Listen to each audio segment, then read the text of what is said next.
here. Let's talk about sexting, baby. Let's talk about you and me. Let's talk about all the wiener emojis in your phone. Ooh! Today, we are going to be chatting about sexting, baby, sexting. I think that sexting is very important. I think that as long as you're doing it with the right person, right? Someone that you trust and who respects you, whether that's a 10-year relationship or someone you just met, it's whatever you feel comfortable with. For a lot of different reasons. I think not only is it an awesome just creative outlet and an erotic art form, if you will, but I think it creates a really healthy dialogue between partners and it opens up a really solid communication gate. Not only makes communication better sexually, which leads to better sexual satisfaction, but it also leads to better communication emotionally, which also improves your boning situation. If you do it the right way, you can actually learn so much about your partner and about yourself too. Now, this class, this Sexting 101, it's not Sexting 401, it's not the advanced stuff. This is the basics. This session is more directed towards people who maybe aren't comfortable with sexting, who maybe feel a little insecure with the idea. You want to try it, but don't maybe feel like they'll sound silly, or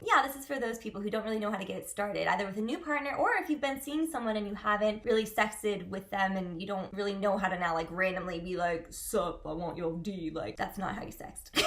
But I mean, it could be. Everyone's different. That's another thing. Sexting is great because every single interaction you have, it's going to be different with that person. And that's what makes sexting kind of special, just like sex. Every time you do that and share that experience with someone new, it's your own unique dynamic. That's why maybe the first thing I would say is to make your sexting personal, not just say generic things like, so hot, babe. Like, tell us why it's hot, right? Like, let's just say someone is sexting you about something that maybe they're into, like a fantasy of theirs or something. You're not into it, but you ask them why they're into it. You can, from there, okay, maybe you're not going to do that thing, but maybe from there, you can draw comparisons to other sex actors, discover other sex acts that kind of have the same root attraction and desire. And sexting is also great because it's incredible foreplay. And I'm not just talking about someone just randomly sending you a D pic. Like, I can't speak for most women, but from what I've heard and from what is just known, it's not going to just turn a woman on that alone. Like, usually a woman is turned on mentally before they're turned on physically. So that's where sexting comes in, right? Those pictures can come later, right? Like, send me a little something like after I'm already kind of worked up. Basically, our threshold for anything you'd want to do sexually, like anything dirty, is going to be a lot higher when we're not turned on. But when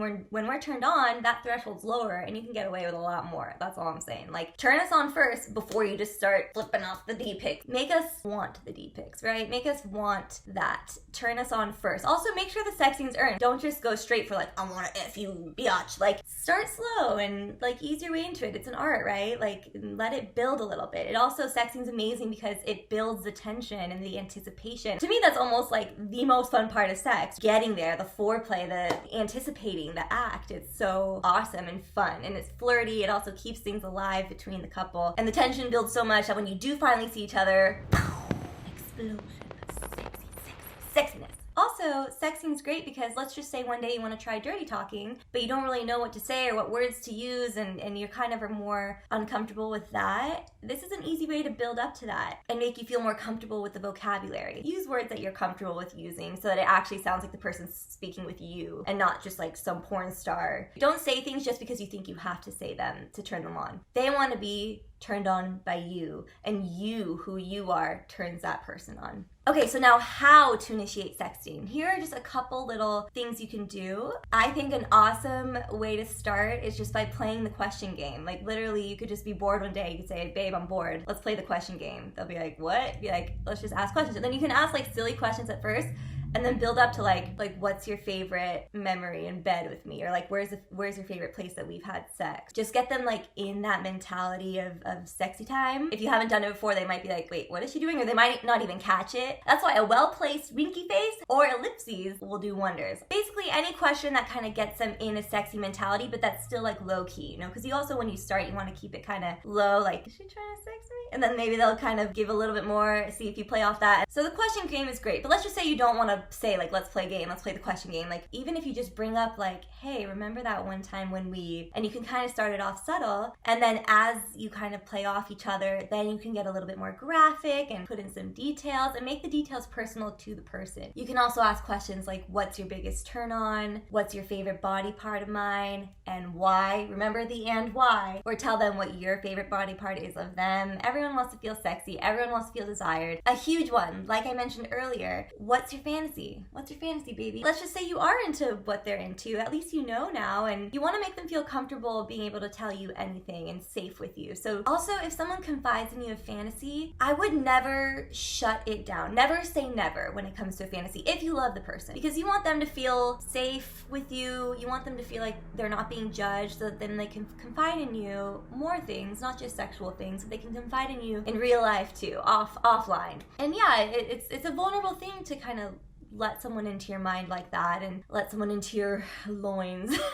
So like, just be compassionate and try to understand why they like what they like. Even if you're not into it at first, something they say can have you be turned on by it. You just never know. Unless it like truly crosses a boundary of yours, and I highly support you only doing something that you're comfortable with. But I do think when you love someone, listen to what they have to say and ask why. Another question you could ask is, you know, what's your favorite position and why? And then talk about the views or the way it feels or the jiggles or whatever you like, you know? Be detailed and make it specific to the person and play their strengths, whatever they're good at.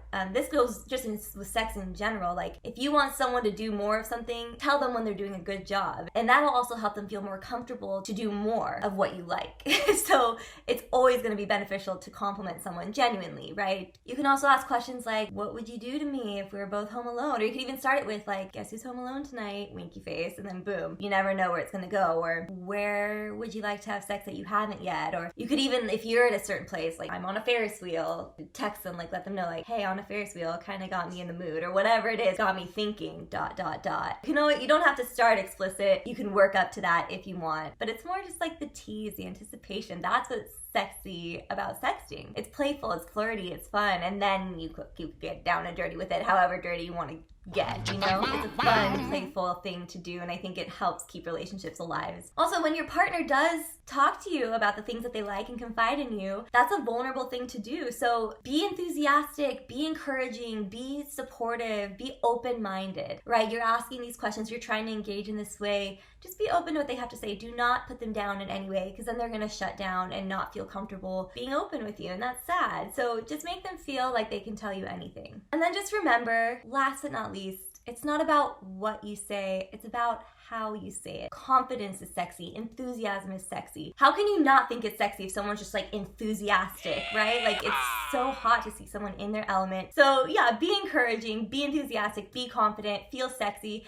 And I think sexting is gonna open up a whole new sexual, erotic, awesome world for you and your partner. Just trust me on this, give it a shot. Anyway, that's all for today. If you have any questions, put them in the comments and let your freak flag fly. Woo, woo, woo.